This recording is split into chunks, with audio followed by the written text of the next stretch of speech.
कुछ लोग अना, तकब्बर, गरूर, घमंड, मैं, जिसकी वजह से कामयाब नहीं होते, ये ज़िंदगी में आपको कभी भी कामयाब नहीं होने देंगे। आपका अना, गरूर, घमंड, ये कभी भी आपको कामयाब नहीं होने देगा। अपने आप में मैं ख़त्म करें, गरूर तकब्बर ख़त्म करें। आप देख लें, आपको रोज़ाना कई ऐसी मिसालें मिलेगी। रोज़ाना ऐलान होते हैं मस्जिदों में कि फ़लाँ आदमी टुर गया है, अल्लाह को प्यारा हो गया है, 6 फुट का हट्टा कट्टा जवान अल्लाह को प्यारा हो गया है। तो उस वक्त अना, तकब्बर, गरूर, घमंड कहाँ जाएगा? कहीं का काम कहीं का भी नहीं रहता। पता भी नहीं चलता, अल्लाह ताला को एक सेकंड में, एक पल में प्यारे हो जाता है। किसी को पता है? नहीं पता चलता किसी को। गरूर, घमंड यही रह जाता है, इसी दुनिया में रह जाता है। अगर आप अच्छे काम करके दुनिया से जाएंगे तो अच्छे नामों से याद किया जाएगा। अगर आप बुरे काम करके दुनिया से जाएंगे तो बुरे नामों से याद किया जाएगा। अगर ज़िंदगी में कामयाब होना है तो अपने आप की मैं ख़त्म करनी है कि मैं क्या हूँ। आप कुछ भी नहीं है। दुनिया बहुत बड़ी है, इधर अमीर भी है, गरीब भी है, सब है। आप मैं तो कुछ भी नहीं। दुनिया तो बहुत बड़ी है, जिसमें अमीर भी है, गरीब भी है, लेकिन हर आदमी कहता है मैं हूँ। मैं कुछ भी नहीं। आपने सिर्फ अपनी मैं ख़त्म करनी है। कुछ बनना है तो मैं ख़त्म करें। अल्लाह ताला देख लें, अल्लाह ताला पर यकीन रखिए, अल्लाह ताला आपको कहाँ से कहाँ ले जाएगा। और जो लोग कामयाब बने बैठे हैं, जो करोड़पति अमीर बने बैठे हैं, वो इधर से ही कामयाब होकर गए हैं कि वो पहले से शुरू से कामयाब होकर आए। वो गरूर, घमंड, तकब्बर उनके दरमियान नहीं है। वो अल्लाह ताला के फजल करम से और अल्लाह ताला पर तवक्को रख के सब्र व तहम्मुल से उन्होंने काम किया, मेहनत की और बगैर किसी शॉर्टकट इस्तेमाल किए वो कामयाब हुए। शॉर्टकट इस्तेमाल नहीं करना। शॉर्टकट लफ्ज़ ही गलत है, जिसका मानी भी कोई नहीं है। सिर्फ मेहनत करके, स्ट्रगल करके और हलाल तरीके से आगे आना है, और तब भी जाकर रिज्क कमाने का मज़ा ही आता है। और रिज्क को अपने अपने रिज्क को अपना समझ के खाने का मज़ा ही तब आता है जब आप मेहनत से और अपने हाथों से कमाएंगे। अलावाजी तो चोरी चकारी करने से तो वक्ती तौर तौर पर तो इंसान बन जाता है, लेकिन जब अल्लाह ताला से खींचता है तो एक पल भी नहीं लगाता। वो खींच के इधर फेंक देता है, पता भी नहीं लगता। आपका ना तकब्बर इसी दौर में, इसी वक्त में रह जाएगा, इसी जहां में रह जाएगा। सिर्फ आपके साथ आपके अमाल जाएंगे। आपने जो नए कमाल किसी के साथ किए हैं वो जाएंगे। अगर आपने इसी दौर में किसी गरीब का हक खाया है, किसी गरीब को अपनी ताकत दिखाई है, ताकत के बाल बोते पर किसी गरीब को नीचा दिखाया, तो जब वो गरीब दिल में कुछ बात कर रहा था तो अल्लाह ताला उस बात को इतनी कान लगाकर सुन रहा होता है कि इतना करीब से सुन रहा होता है। आपको क्या पता। कभी भी किसी को अपनी ताकत के बाल बोते पे नहीं गिराना। सब में ताकत है, लेकिन कुछ शरीफ आदमी होते हैं जिसकी वजह से वो खामोश हो जाते हैं। तो अपनी अना, तकब्बुर, गरूर, घमंड यहीं रह जाएगा।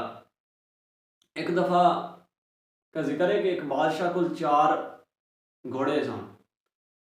बादशाह ਨੂੰ घोड़े बड़े पसंद से कि घोड़े किसी ਨੂੰ सवार नहीं होने देते सी अपने ऊपर।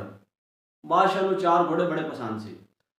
बादशाह ने अपनी सुल्तनत ऐलान कर दिता कि अगर कोई मेरे इन्हां घोड़ियां ਨੂੰ सवारी वास्ते तैयार कर देवे या कोई सवार कर लवे इस घोड़े ते मैं उन्होंने बड़े इनाम देंगा। पंजाबी सुना लगा थानू, उर्दू मेरी भी कमज़ोर है। तो एक दफ़ा एक आदमी आया और उसने बादशाह को बताया, कहा कि मैं आपके घोड़ों को ठीक करूँगा, आपके घोड़ों को सवार करूँगा। तो मेरी उसने आदमी ने कहा कि मेरी 2 शर्तें हैं।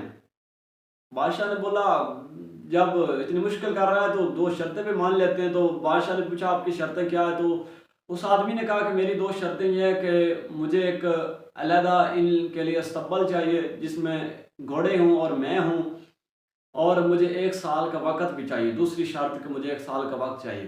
तो बादशाह ने उसके कहने के मुताबिक ठीक 2-3 दिन बाद करवा दिया, उसे अलहदा करवा दिया, 4 घोड़े भी उसे दे दिए और उसे खाने पीने का बंदोबस्त भी कर दिया और 1 साल का वक़्त भी दे दिया। तो उस आदमी ने पता ही उस आदमी ने क्या किया कि वो रोज़ाना सुबह सुबह उठता और घोड़ों को उसने आज़ाद कर दिया। उसने घोड़ों की रस्सियाँ वगैरह निकाल दी, सब आज़ाद कर दिया। घोड़ों को सुबह सुबह छोड़ देता था और घोड़ों के आगे आगे दौड़ना शुरू कर देता था। उसको दौड़ने के बाद, अब खुद दौड़ने के बाद घोड़े भी उसके पीछे दौड़ने लग गए। उसको चारा डालता और आप भी खाना खाता और सो जाता। तो इस वजह से उसने मेहनत शुरू कर दी।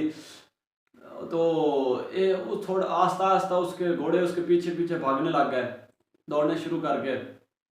और उसने घोड़े के ऊपर एक आस्ता आस्ता, जो उसे कहते हैं कि काठी के पंजाबी का लफ्ज़ है, उसे उसके ऊपर उसने रखना शुरू कर दी। तो पहले दिन घोड़े गिरा देते थे, दूसरे दिन फिर गिरा देते। आस्ता आस्ता उन्होंने उसका वज़न उठाना शुरू कर दिया। तो और उसके साथ दौड़ते भी थे। आस्ता आस्ता उसने खुद ने घोड़ों के ऊपर बैठना शुरू कर दिया, हत्ता कि घोड़े तैयार हो गए। तो उधर से वक्त भी करीब हो गया। बादशाह ने कहा कि 1 साल पूरा हो गया। तो उसने भी कहा कि हाँ, घोड़े तैयार हो गए हैं। तो बादशाह देखने आया तो वो बिल्कुल चारों घोड़े तैयार थे और बिल्कुल उस मालिक के साथ थे। उस जो घोड़ों का मालिक तो बादशाह था, लेकिन उस आदमी के साथ थे जो उसकी देखभाल कर रहा था। तो बादशाह ने पता ही क्या किया कि उसके बाद बादशाह ने उसको उन घोड़ों के लिए रख लिया और कुछ सोने के सिक्के भी दिए और बादशाह बड़ा खुश हुआ। और बादशाह ने पूछा कि इन घोड़ों को कैसे आपने संभाला। तो उसने बताया कि मैंने इसके ऊपर बहुत मेहनत की और अपना घमंड गरूर तकब्बर इन्होंने छोड़ दिया। तो इसलिए आपके अंदर भी एक तरह के 4 घोड़े हैं। गरूर, अपना गरूर ख़त्म करें, अपने आप को मिटाएं।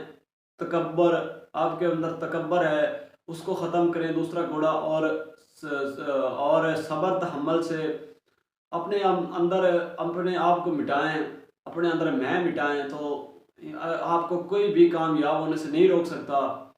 अल्लाह ताला पर भरोसा रखें, अल्लाह ताला पर तवक्कुल रखें और कामयाबी आपके कदम चूमेगी। ये बात बिल्कुल सही है, आपने किताबों में भी पढ़ी होगी कि लोग आप खुद बैठ कर समझ रहे हैं कि कामयाब हम नहीं हो सकते। कामयाब होना कोई मुश्किल नहीं है। जो लोग कामयाब हैं वो पहले से शुरू से सीख कर नहीं आए, वो बाद में उन्होंने मेहनत की है, स्ट्रगल की और कुछ दिनों के बाद, कुछ सालों के बाद वो कामयाब हो गए। अल्लाह ताला सबको सब्र सब्र की तलकीन करे और अल्लाह ताला सबको सब्र दे।